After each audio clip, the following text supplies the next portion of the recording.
Good evening, everyone. My name is Bo, and I'm part of Team Holocene at Memorial University. Our work was to apply systems thinking approach to the flooding crisis in Canada. The Federal Disaster Financial Assistance Arrangements Program is $1 billion annually, and 75% of this cost is attributed to flood events. Furthermore, according to Public Safety Canada, 2.2 million Canadian residential properties out of 10 million are vulnerable to overland flooding, and as we speak, there's flooding in Fort McMurray forcing 15,000 to evacuate. Our core motivation to take part in this challenge stems from events last year where my country of origin, Zimbabwe, was hit by the third most destructive cyclone in the southern hemisphere, and a month after that we witnessed flooding here at home in Quebec, Ontario, and New Brunswick. Our team is comprised of two individuals from the applied sciences background. Ali is completing his PhD in computer science, and I have an engineering background and currently completing my master's. I also won the Singularity U Canada Global Impact Challenge Award last year, focused on innovative solutions to solve the world's most pressing challenges.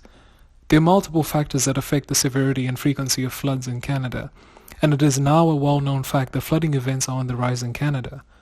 According to government records, flooding disasters have led to over $5 billion in economic losses, have affected 1.3 million people directly and indirectly, and have profound psychosocial effects on communities across the nation. But to truly understand the dynamics, challenges, we identify the stakeholders, their interrelationships and interactions. The first functional group are working groups who work as frontline workers involved in prevention, response, preparedness and recovery.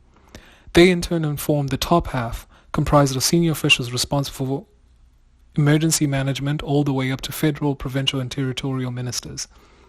However, it is our contention that the emergency management status quo is possibly unknowingly maintained by this group, who act as a conduit between the frontline workers and senior policymakers and enforcers. So to recap, we believe that this systems thinking exercise may best inform the second tier to ensure the safety of all Canadians. We then mapped out the current challenges, gaps, levers, and then prescribed solutions.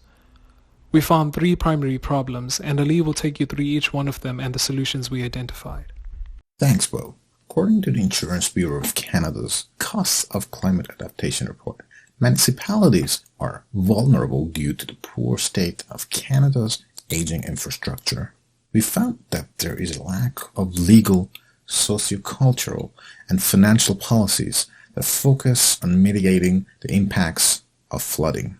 We also found that integrated operations and multi-stakeholder engagement is not yet at a desired level to institute governance policies at the federal, provincial, and territorial levels.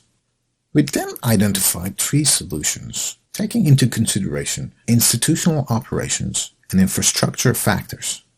The federal government has begun comprehensive governance and policy framework strategies to propose adaptation for urban flooding resilience by 2030.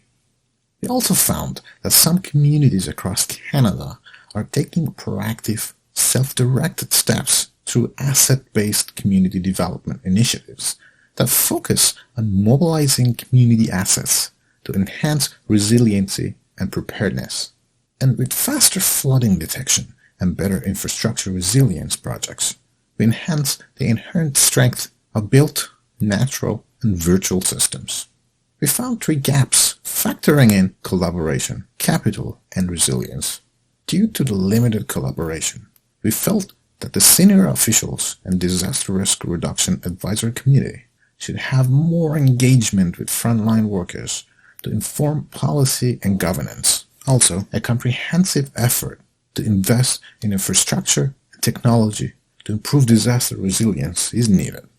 Finally, a defined substantive policy that identifies resilience indicators that has climate change and flooding considerations is required. This exercise allowed us to establish the setting and context of the flooding problem in Canada. Furthermore, we understood more about the factors, actors, and limitations impacting the flooding crisis in Canada. We'd like to acknowledge the following private, government, and non-government organizations and individuals who shared valuable insight. Millions of Canadians, our families, our friends, our loved ones are at risk, and the time to act is now.